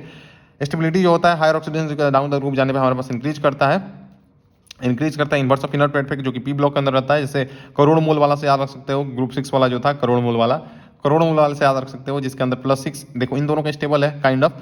तो ये जो होगा हमारे पास ऑक्सीडाइजेशन काम नहीं करेंगे, बट ये जो होगा खुद को एक्चुअली में ऑक्सीडाइजिंग काम करेगा, खुद को रिड्यूस करना चाहेगा, तभी सामने वाले को ऑक्सीडाइजिंग का काम कर पाए। +6 जो होता है इसका लेस स्टेबल है, तो ये खुद को रिड्यूस करना चाहेगा, इसलिए सामने ऑक्सीडाइजिंग काम करेगा। एलॉय क्या होते हैं, एलॉय जो होते हैं एक्चुअली में लाइट वेट होते हैं, स्ट्रॉन्ग होते हैं, और इनके अंदर मेटेलिक रेडियस का डिफरेंस जो होना चाहिए, मतलब विद इन 15% होना चाहिए दोनों के बीच में, जो मिला के एलॉय बना रहे हैं। ब्रास का याद रखने का तरीका मैंने तुमको बता दिया था काजल से, कि काजल मैंने जर्मन सिंपल बताया था, काजल के अंदर निकल लेते हैं, और ब्रॉन्ज का मैंने तुमको कांस्य पदक से याद रख सकते हो। एलॉय जो होते हैं हार्ड होते हैं, high melting point boiling point होता है। इंटरलिंक कंपाउंड बताया बीच में जो होते हैं ट्रैप फंस जा रहे हैं, नॉन स्टोमेट्रिक होंगे हमारे पास, इनका high melting point boiling point होगा। और ये जो होते हैं हमारे पास ये मतलब कंडक्टिविटी को नहीं छोड़ते हैं, क्योंकि फ्री इलेक्ट्रॉन उतने ही रहेंगे। और ये जो होते हैं बॉन्ड बनाते हैं, जो कि नेदर आयनिक होता है नॉर कोवेलेंट होता है, और केमिकली इनर्ट करते हैं। अब कुछ तो बॉन्ड बनाएंगे ऑफ कोर्स, तो ये केमिकली इनर्ट कर देते हैं। एक्चुअली में कौन जाके पीछे वॉइड फंसेंगे, जो स्मॉल एलिमेंट्स होंगे हमारे पास नॉन मेटल, वो सारे जाके फंसेंगे। तो स्मॉल मेटल नॉन मेटल होते हैं, हाइड्रोजन कार्बन हो गया, बोरोन, नाइट्रोजन, ये सब वॉइड के अंदर ट्रैप हो जाते हैं, नॉन एस्ट्रोमेट्रिक जुड़ते हैं। ऑफ कोर्स 5 मोल 5 मोल से इलेक्ट्रॉनिक कर जाके फंसना है, नॉन एस्ट्रोमेट्रिक होंगे, कंडक्टेंस सेम ही होता है अभी भी ऑफ कोर्स। फिर इलेक्ट्रॉन क्यों छेड़ेंगे, हार्डनेस मेल्टिंग पॉइंट ज़्यादा हो जाता है, बॉइलिंग पॉइंट ज़्यादा होता है, स्टेबिलिटी देते हैं, काइंड ऑफ कुछ बॉन्ड बनाते हैं, बट आयनिक कोवेलेंट नहीं है, केमिकली इनर्ट करते हैं। कलर इनके पास है ही नहीं भाई, इलेक्ट्रॉन D0 D10 कहाँ से होता है ना, एक्साइटेड से जाके नीचे आने पे इसके पास है ही नहीं, और ये कहाँ जगह ही कर लेगा। तो ये दोनों के दोनों कलरलेस होते हैं, इक्वस मीडियम में दोनों के दोनों कलरलेस होते हैं। समझ में भी आता है। कैटालिटिक प्रॉपर्टी क्यों शो करते हैं, जो कि 2 रीजन होता है, एक वेरिएबल ऑक्सीडेशन स्टेट शो करते हैं, और दूसरा कॉम्प्लेक्स फॉर्मेशन करेंगे। यहाँ पे जाके मेटल के सरफेस दोनों के दोनों अटैच हो जाएंगे, तो इनकी बीच की रिश्ते खराब होंगे, जिससे ये बॉन्ड वीक हो जाएगा। और एक्चुअली में इधर भी वही सेम होगा, और इसलिए ये मतलब जो होगा AC से जुड़ पाएगा, BD से जुड़ पाएगा। और यहाँ पे जो वेरिएबल ऑक्सीडेशन स्टेट होता है, इसका एग्जांपल देख सकते हो कि आयरन +3 जो होता है कैटलाइज करता है reaction between iodine and persulphate ion, iodine and persulphate ion. Persulphate चूंकि इसका पर ऑक्सी बॉन्ड है, और इन दोनों के बीच में हमारे पास कैटलाइज करता है आयरन 3। एक्चुअली में खुद को क्या करते हैं, यहाँ से इलेक्ट्रॉन ले लेता है, यहाँ पे देते एक हाथ से लेके एक हाथ को इधर दे रहा है, वैसे ही कम खेला कर रहा है। यहाँ पे हेवर्स प्रोसेस के अंदर क्या होता है, अमोनिया बनता है, कॉन्टेक्ट प्रोसेस H2SO4 बनता है। यहाँ पे कौन सा कैटलिस्ट यूज करते हैं अपन, ये सब D ब्लॉक की कैटलिस्ट हम शो कर रहे हैं ना यहाँ पे। ऑफ कोर्स क्यों शो कर पा रहे हैं ये कैटालिटिक प्रॉपर्टी, क्योंकि इनका वेरिएबल ऑक्सीडेशन स्टेट है, समझ में आता है। कंपाउंड फॉर्मेशन प्रॉपर्टी है, समझ में आता है। आयरन पाउडर यूज करते हैं, आयरन ऑक्साइड नहीं यूज करते हैं, V2O5 यहाँ पे यूज करते हैं। डालडा बनाना वेजिटेबल घी हाइड्रेशन के थ्रू, तो निकल पैलेडियम हाइड्रोजन यहाँ पे आता है। और वोकर्स प्रोसेस यहाँ पे PDCl2 यूज करते हैं, एल्डिहाइड बनाते हैं ट्रिपल बॉन्ड CH से, ठीक है ना। जिगलर नाटा कैटलिस्ट के अंदर हमारे D ब्लॉक का एलिमेंट का हमारे पास होता है, वहाँ पे भी एलिमेंट होता है, और विल्किंसन कैटलिस्ट के अंदर भी वही खेल होता है, वही चीज होता है एक्चुअली में। मैंने तुम बताया कि हमारे पास जो होते हैं ना D ब्लॉक के एलिमेंट जो होते हैं, वो +2 के अंदर रहना चाहते हैं, एक्सेप्ट कॉपर। तो सबका देखोगे इधर रहना चाहते हैं, तो इधर से इधर आना नहीं चाहते, निगेटिव है, इधर से इधर जाना चाहते हैं, इधर से इधर जाना चाहते हैं, रिवर्स पॉजिटिव होगा, यहाँ पे वो ज्यादा खुश है। और आगे जाने पे भी ये प्रॉपर्टी कम होती है, लेस निगेटिव होता जाता है। मतलब शुरू वाले जो एलिमेंट्स है ना, वो ज्यादा खुश है, आगे जाने पर आयोनाइजेशन एनर्जी बढ़ जाए I1 I2, इसलिए वो थोड़ा सा कम होता जा रहा है। एक्चुअली में देखोगे ई पॉजिटिव है तो स्पॉन्टेनियस है, ये पॉजिटिव वैल्यू किसी की भी आ रही है ऐसी, निगेटिव है तो नॉन स्पॉन्टेनियस है, पॉजिटिव आ रही है तो स्पॉन्टेनियस, निगेटिव है नॉन स्पॉन्टेनियस। समझ में भी आता है। अगर तुम बताया कॉपर 0 में रहना चाहता है, बाकी सारे मेटल जो होते हैं 3D सीरीज को +2 के अंदर रहना चाहता है, आगे जाने पर भी टेंडेंसी धीरे धीरे कम ही होती है। कॉपर +2 पॉजिटिव कैसे होता है, अगर कोई पूछे तुमको, तो तुम सबसे पहले ये चीज समझ लो कि कॉपर जो होता है इलेक्ट्रॉनाइजेशन करेगा, सॉलिड से गैसेस के अंदर चला जाएगा, और I1 I2 के बाद हमारे पास कॉपर +2 होगा, एक्वस के अंदर जाएगा तो यहाँ पर हाइड्रोजन थलपेगी। ये दोनों के दोनों हमारे पास एंडो है, एनर्जी देनी पड़ रही है, और यहाँ पे एक जो है, अगर ये इसको कंपनसेट कर लेता है जिस एलिमेंट के अंदर, तो +2 के अंदर आ जाता है, जो कि नॉर्मली सबके अंदर होता है। बट यहाँ पे जो है, यहाँ पे मामला अटक जा रहा है। I2 जो होता है, चूंकि ऑलरेडी 3D10 था, एक इलेक्ट्रॉन निकाल दिया था कॉपर ना, 2 इलेक्ट्रॉन निकालने I2 पहला निकाल दिया हमारे पास 4s1 से, और अब दूसरा इसको 3D10 छेड़ना पड़ा है। तो कॉपर कहाँ आता है जिंक के जस्ट पहले ना, तो ग्रुप 11 के अंदर आता है। अब D10 इसको छेड़ना पड़ रहा है तो बहुत हाई हो जाता है, Ie2 तो कॉम्पनसेट नहीं कर पाता है। इसको ABC बोलोगे तो AB not balance by C, AB जो है नॉट बैलेंस बाई C, इसीलिए इसका जो होता है पॉजिटिव हो जाता है, इधर से इधर नहीं रहना चाहता है, वो इधर ही खुश है, सॉरी वो इधर से इधर जाना चाहता है, पॉजिटिव है, इधर ही खुश है, वो इधर नहीं रहना चाहता है। समझ में आता है। और मैंने तुमको बताया कॉपर जो होता है not liberate hydrogen gas from acid, क्यों? चूंकि बाकी जो होते हैं वो खुद ही इलेक्ट्रॉन दे रहे हैं और H+ दे रहा है, एसिड दोनों मिलकर हमारे पास हाइड्रोजन गैस रिलीज करते हैं। कॉपर जो होता है वो नहीं लिबरेट करता hydrogen gas from acid, but ये कॉन्सेंट्रेटेड H2SO4 और कॉन्सेंट्रेटेड HNO3 डाइल्यूट HNO3 सबके साथ, इन दोनों के साथ भी, मतलब कॉन्सेंट्रेटेड HNO3 डाइल्यूट HNO3 के साथ भी ऑक्सीडाइजिंग बिहेवियर, मतलब ये ऑक्सीडाइज कर देते हैं उसको +2 से हमारे पास, मतलब उसको 0 से +2 के अंदर कन्वर्ट करते हैं। यहाँ पे ये जो होते हैं ये सबके सब अपने अपने जो होते हैं एसिडिक प्रॉपर्टी नहीं शो कर रहे हैं, ये सब के सब जो है अपने कौन सी प्रॉपर्टी शो कर रहे हैं? Oxidising property. कॉपर जो है हाइड्रोजन नहीं देता इनके साथ बट गेट ऑक्सीडाइज टू +2, ठीक है ना। ये जो होता है ये रिड्यूसिंग एजेंट होता है, ये जो होता है ऑक्सीडाइजिंग एजेंट। कहाँ पे पड़ रहा है सर? ये D5 वाला, ये D4 है, ये पीछे चला जाता है और ये आगे चले जाते हैं। देखो दोनों के अंदर कॉन्फ़िगरेशन सेम था। ये एक्चुअली में D4 से D5 एक इलेक्ट्रॉन खाएगा, एक इलेक्ट्रॉन खा लेता है, एक इलेक्ट्रॉन खा लेता है, और ये जो होता है एक इलेक्ट्रॉन रिलीज कर देता है। क्यों ये रिलीज किया? क्योंकि ये D3 के अंदर आके हाफ फिल कॉन्फ़िगरेशन मिल जा रहा है, T2G स्टेबलाइज है, चूंकि यहाँ पे वाटर लाइगेंड की तरह यूज करता है एक्वस मीडियम के अंदर, T2G स्टेबल हो जाता है एक्वस मीडियम के अंदर। और यहाँ पे D5 स्टेबल क्यों? खुद इलेक्ट्रॉन ले लेगा ना, D4 से D5 के अंदर आ जाएगा, खुद इलेक्ट्रॉन खा रहा है, खुद रिड्यूस हो रहा है सामने ऑक्सीडाइजिंग। अरे भाई सामने वाले से इलेक्ट्रॉन लेके खुद को रिड्यूस करेगा ना, तो इलेक्ट्रॉन उससे लिया तो उसको ऑक्सीडाइज किया, और रिड्यूसिंग एजेंट की तरह ये काम कर रहा है। कैसे काम कर रहा है? क्योंकि ये क्या कर रहा है? इलेक्ट्रॉन दे रहा है, सामने वाले को रिड्यूस कर रहा है, खुद ऑक्सीडाइज हो रहा है, सामने वाले को रिड्यूस कर रहा है, रिड्यूसिंग एजेंट होगा। लेफ्ट साइड जाने पर हमारे पास 3D सीरीज के अंदर क्या होता है? लेफ्ट से राइट जाने पे 3D सीरीज के अंदर वही चीज जो मैं तुमको बता दी थी, Mn+2 से M बनने की जो होती है लेस नेगेटिव होते जाती है, क्योंकि सम ऑफ आयनाइजेशन एनर्जी 1 2 जो होता है बढ़ता है, इतना लेस नेगेटिव होता जाता है कि आगे ये याद रखने का तरीका बोल सकते हो, कॉपर जो है वो तो पॉजिटिव हो जाता है। क्यों? आयनाइजेशन एनर्जी 1 आयनाइजेशन एनर्जी 2 बढ़ते जा रही है। और हमारे पास उनको ने ये चीज़ बता दी अच्छे तरीके से कि हमारे पास मैग्नीज जो होता है, जिंक हो गया, निकल हो गया, इन सब का एक्सपेक्टेड से ज़्यादा निगेटिव वैल्यू हो जाता है, एक्सपेक्ट जो किया था उससे भी ज़्यादा निगेटिव वैल्यू हो जाता है। क्यों? क्योंकि ये D5 है तो ये D5 है तो +2 वाला इसका ज़्यादा निगेटिव, मतलब ये ज़्यादा निगेटिव आता है, यानी ये ज़्यादा इधर है ना, एक्सपेक्टेड से ज़्यादा निगेटिव क्यों आ जा रहा है? क्योंकि ये +2 है ब्रो, इधर से इधर जाना वो नहीं चाहते, यानी इधर ज़्यादा स्टेबल है, इधर ज़्यादा निगेटिव, यानी इसका रिवर्स ज़्यादा पॉजिटिव होगा, यानी ये ज़्यादा स्टेबल है। क्यों ज़्यादा स्टेबल ये हो जा रहा है? क्योंकि ये D5 है, ये D10 है, और इसकी हाईएस्ट हाइड्रेशन एंथैल्पी होती है, पानी के साथ ही इसको मजा आ रहा है, समझ में आ रहा है। और Fe+3+2 का मैंने तुमको बता ही दिया था कि इधर से इधर जाना चाहता है, इसका ये ज़्यादा हाफ फील्ड स्टेबल था। कैसे देख भी सकते हो कि D6 था, 2 S का निकाल देगा, एक हमारे पास D6 वाले में से निकाल देगा, D5 आ गया, ये हाफ फील्ड स्टेबल था, फिर भी इधर ही जाता है, क्योंकि इधर ये प्रेफर करते हैं और ये प्रेफर करते हैं, और ये हाफ फील्ड भी होता है T2G के थ्रू, इसलिए लेस निगेटिव हो जाता है वैल्यू, ठीक है ना, समझ में आता। तीसरी बार रिवीजन करते हैं। आ जाओ, देखो एक्चुअली में डीएनए ब्लॉक के अंदर हमारे पास सबसे पहले हमारे पास 3D सीरीज होती है, 4D सीरीज होती है, 5D सीरीज होती है। एक N-1 है ना, तो अगला पीरियड समझ सकते हो। ट्रांजिशन उनको देखो ट्रांजिशन एक्चुअली में ट्रांजिशन एलिमेंट उनको बोलते हैं जिनके अंदर इनकम्प्लीट फील्ड होते हैं हमारे पास N-T। कब? न्यूट्रल स्टेट में, और हमारे पास न्यूट्रल स्टेट में भी और आयनिक स्टेट के अंदर भी, यानी उनका नॉन ऑक्सीडेशन स्टेट ऐसा नहीं मिलना चाहिए जिसके अंदर हमारे पास मतलब पार्शियली फील्ड आ जा रहा है, और इसके अंदर ऐसा एक्चुअली में नहीं मिल रहा है, तो ये हमारे पास नॉन ट्रांजिशन है। और ट्रांजिशन एलिमेंट एक्चुअली में उनको बोलते हैं जिनके अंदर हमारे पास पार्शियली फील्ड है।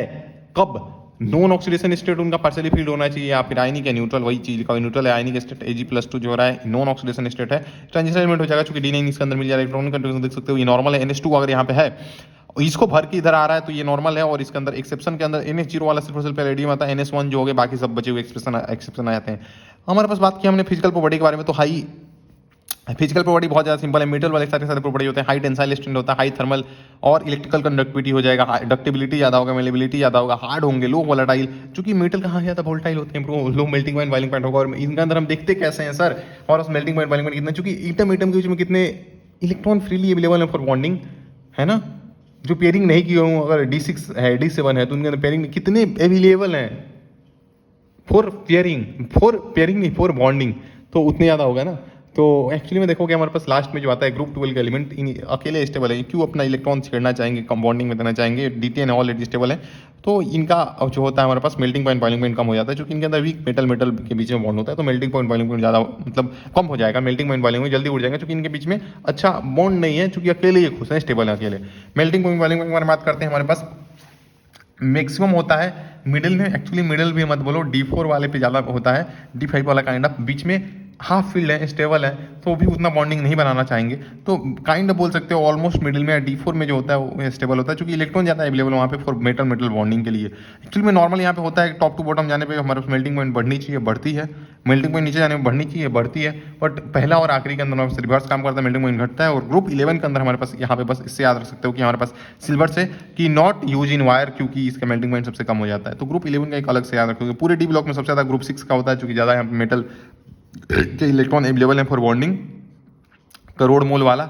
और एक्चुअली बोलोगे कि सर D6 के अंदर भी तो है, बट वहाँ पे एक्चुअली में ऐसा समझो कि उधर मतलब ऑक्यूपाइड से इधर ज़्यादा स्पेस है ना, और इधर एस वाला भी चाहे तो एक इधर आके बॉन्डिंग में पार्टिसिपेट कर सकता है डी वाले, तो बस काइंड ऑफ बोल सकते हो इधर वाले ज़्यादा होते हैं ग्रुप, मतलब D4 वाले ज़्यादा होते हैं ना, D4 वाले ज़्यादा होते हैं। करोड़ मोल वाला से ज़्यादा होगा 3D 4D 5D, नीचे आने पर और बढ़ गया, नहीं मैक्सिमम होता है इसका डी ब्लॉक के अंदर, मिनिमम होता है 3D।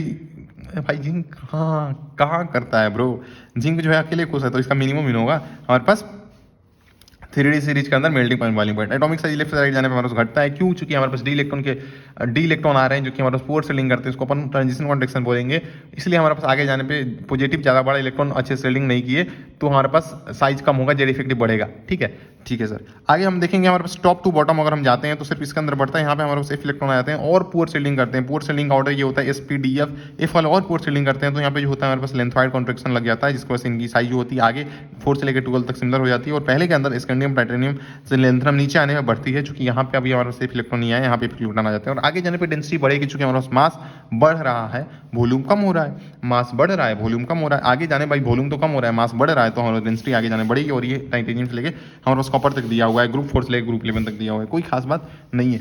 आगे हम बात करते हैं आयोनाइजेशन एनर्जी के बारे में।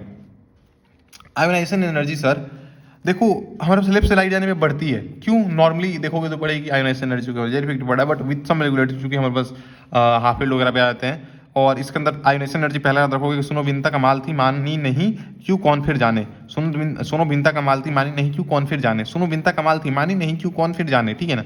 आयोनाइजेशन एनर्जी 2 अगर देखोगे हमारे पास तो जनरली इसके अंदर एक 4s1 से निकाल दिया एक इलेक्ट्रॉन, क्रोमियम के बाद मैग्नीज D5 है, इसके अंदर 2 होंगे इलेक्ट्रॉन इसके अंदर, बट इसके अंदर एक ही था, चूंकि एक ले लिया था D5 करने के लिए, दूसरा निकाल, एक तो इस वाला निकाल दिया, दूसरा निकालना चाहोगे तो इसका ज़्यादा हो जाएगा। सेम अप्लाइज विद कॉपर, इसके अंदर भी एक से निकाल दिया, दूसरा यहाँ से छेड़ना चाह रहे हो तो ये ज़्यादा होगा। ठीक है ना। आयोनाइजेशन एनर्जी 2 इनका ज़्यादा होगा। और इसका के अंदर 2 निकाल दिया इस वाले मैग्नीज के अंदर से, तीसरा निकालना यहाँ से मतलब जो हाफ फील्ड स्टेबल था वहाँ से छेड़ना चाह रहे हो तो आयोनाइजेशन एनर्जी 3 मैग्नीज का ऑफकोर्स ज़्यादा होगा। एंड हमारे पास मैंने तुमको बताया कि जिंक का जो होता है आयोनाइजेशन एनर्जी 2 कंपैरेटिवली लो होता है। कंपैरेटिवली लो क्यों होता है? क्योंकि पहला एस वाला निकाल दिया, दूसरा निकालेगा तो कहीं ना कहीं स्टेबिलिटी की तरफ आ रहा है, तो खुशी खुशी चल ठीक है। बट हाँ सक्सेसिव आयोनाइजेशन एनर्जी है इसमें कम होती है, दूसरे कंपेरिजन में यहाँ पे ये कम होगा। और फॉर मैग्नीज जिंक और मैग्नीज और जिंक के लिए आयोनाइजेशन एनर्जी 3 जो होती है बहुत ज़्यादा हाई होती है। सेम रीजन है ब्रो कि ये D10 है, ये D5 है, तीसरा छेड़ रहे हो, 2 इलेक्ट्रॉन एस वाले निकालने के बाद तीसरा आप D10 में हाथ मार रहे हो, D5 में हाथ मार रहे हो, सर बहुत ज़्यादा होगा, बहुत ज़्यादा होगा। ये तो एग्जिस्ट ही नहीं करता है +3, और ये जो होता है बहुत रेयरली एग्जिस्ट करता है। 4 5 एग्जिस्ट करता है, इसका +3 बहुत रेयर एग्जिस्ट करता है। ठीक है, अब मामला खराब कर ही दिया है। 4 5 एग्जिस्ट करता है बट +3 बहुत रेयर एग्जिस्ट करता है, और Zn+3 तो एग्जिस्ट करता ही नहीं है, करता ही नहीं है। और कॉपर के अंदर क्या होता है? कॉपर के अंदर जो होता है ना सर D, मतलब देखो D एक 4s के अंदर था और आ गया हमारे पास D10 था इधर, तो पहला निकाल दिया, दूसरा एक्वस मीडियम में सिर्फ एग्जिस्ट करता है, +2 +3 उसका भी एग्जिस्ट ही नहीं करता है। बस ऐसे याद, इस कॉपर का ध्यान रखो, +3 एग्जिस्ट नहीं करता है, +2 से +3 एक्वस मीडियम के अंदर एग्जिस्ट करता है, और जिंक का तो +3 एग्जिस्ट ही नहीं करता है। और यहाँ पे लिखा हुआ है निकल कॉपर जिंक का जो होता है +2 से ज़्यादा ऑक्सीडेशन एग्जिस्ट नहीं करता है, एग्जिस्ट नहीं लिखा है। Difficult to obtain oxygen more than +2, difficult होता है इनके लिए मोर देन +2 ऑक्सीजन मतलब पाना, इन दोनों का तो एग्जिस्ट नहीं करता है। निकल का +3 +4 लेस स्टेबल होता है, +2 मोर स्टेबल होता है। और +2 मोर स्टेबल नहीं आएगा, देखो सारे के सारे डी ब्लॉक जो होते हैं मोस्टली +2 के अंदर ही रहना चाहते हैं क्या? हाँ एक्सेप्ट कॉपर, इधर से वो चीज़ आपको क्लियर हो जाएगी। आगे हम बात करते हैं वेरिएबल ऑक्सीडेशन स्टेट के बारे में। वेरिएबल ऑक्सीडेशन स्टेट जो होता है हमारे पास इसलिए शो कर पाता है क्योंकि उसके अंदर वैलेंस सेल बढ़ जा रही है ना, वैलेंस सेल बढ़ जा रही है। एनर्जी गैप NS और N1S1D का ऑलमोस्ट बहुत कम है, लो एनर्जी गैप है, तो वैलेंस सेल बड़ी हो जा रही है, तो बॉन्डिंग अंदर मिल के पार्टिसिपेट करते हैं, तो वेरिएबल ऑक्सीडेशन शो करते हैं, वेरिएबल ऑक्सीडेशन शो करते हैं। और कैसे निकालो ऑक्सीडेशन स्टेट का रेंज? तो NS के अंदर जो है वहां से लेके इन दोनों को जोड़ दो, ऑन पेयर इलेक्ट्रॉन D के और NS वाले इलेक्ट्रॉन तो Y से लेके X+Y तक शो करते हैं। और आगे देखोगे ये ऐसा कुछ ग्राफ बनाता है, ऐसा कुछ ग्राफ बनाता है। हमारे पास स्कैंडियम जो होता है +2 के अंदर एग्जिस्ट नहीं करता है, सिर्फ +3 के अंदर एग्जिस्ट करता है। और जिंक जो होता है +2 के अंदर सिर्फ एग्जिस्ट करता है। तो अगर कोई पूछे कि 3D के अंदर कोई ऐसा एलिमेंट बताओ जो वेरिएबल ऐसा एलिमेंट बताओ जो कि वेरिएबल ऑक्सीडेशन शो ही नहीं करते हैं, वेरिएबल ऑक्सीडेशन स्टेट शो नहीं करते हैं, तो स्कैंडियम टाइटेनियम होगा। बट अगर बोलता है सिर्फ और सिर्फ ट्रांजिशन एलिमेंट बताओ तो ये होगा, ये चूंकि ट्रांजिशन एलिमेंट नहीं है। Stability of highest oxidation state जो होता है और इंक्रीज करता है। स्टेबिलिटी जो होता है देखो, oxidation state higher oxidation state का stability down the group increase करता है डी ब्लॉक के अंदर, बट वही पी ब्लॉक के अंदर इनर्ट पेयर इफेक्ट के थ्रू, इनर पेयर इफेक्ट की वजह से इस इलेक्ट्रॉन जो थे वो पेनिट्रेशन के थ्रू अंदर चले जा रहे थे, तो हमारे पास वहां पे लोअर ऑक्सीडेशन स्टेबल होता था डाउन द ग्रुप, बट यहाँ पे हायर ऑक्सीडेशन स्टेट ज्यादा स्टेबल होता है। इसी वजह से देख सकते हो वहां पर करोल मोल वाला जो है, एक्चुअली में करोल मोल वाला जो है, तो इसके अंदर देखोगे ये दोनों को दोनों स्टेबल है, काइंड ऑफ स्टेबल है। तो ये मतलब यहाँ पे चलो ठीक है, ये नहीं काम करेंगे ऑक्सीडेशन, जो कि यहाँ पे खुद को नहीं रिड्यूस करना है, बट ये खुद को रिड्यूस करेगा, एक्चुअली में खुद को रिड्यूस कर रहा है, सामने से इलेक्ट्रॉन छीन रहा है, ऑक्सीडेशन मतलब ऑक्सीडाइजिंग पर काम करेगा। एलॉय जो होते हैं हमारे पास, इनके बीच में मेटेलिक रेडिएशन होना चाहिए, वो हमारे पास 15% के आसपास होना चाहिए, विदिन 15% होना चाहिए। ब्रास का मैंने तुमको ट्रिक बता दिया था किससे मिलकर बनता है, काजल से, कॉपर जिंक काजल से याद रखोगे, जर्मन सिल्वर बस निकल जोड़ दो यहाँ पे, जर्मन सिल्वर निकल बस जोड़ दो यहाँ पे, और ब्रॉन्ज के लिए कांस्य पदक से याद रखोगे। वो जो होते हैं उसको हार्ड मेल्टिंग पॉइंट बॉइलिंग बना देते हैं, हार्ड बना देते हैं, हाई मेल्टिंग पॉइंट बॉइलिंग कर देते हैं। इंटरस्टिशियल कंपाउंड बीच वॉइड में तुम डाल रहे हो एलिमेंट को, वॉइड में डाल रहे हो स्मॉल साइज एलिमेंट को डालोगे, नॉन स्टोइकोमेट्रिक कंपाउंड, चूंकि यार 5 मोल से 5 मोल एक थोड़ी का रहता है, नॉन स्टोइकोमेट्रिक होगा।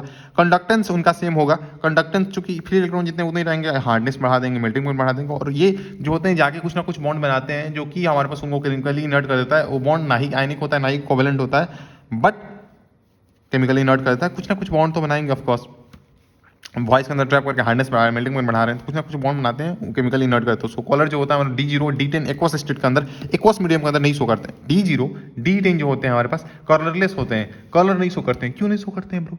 क्योंकि कहाँ हमारे पास एक्साइटेड से लोअर आने के लिए इनमें स्पेस है, कहाँ ये कर पाएगा, नहीं कर पाएगा ना। किटलेटिक प्रॉपर्टी के बारे में बहुत सिंपल सी चीज है सर।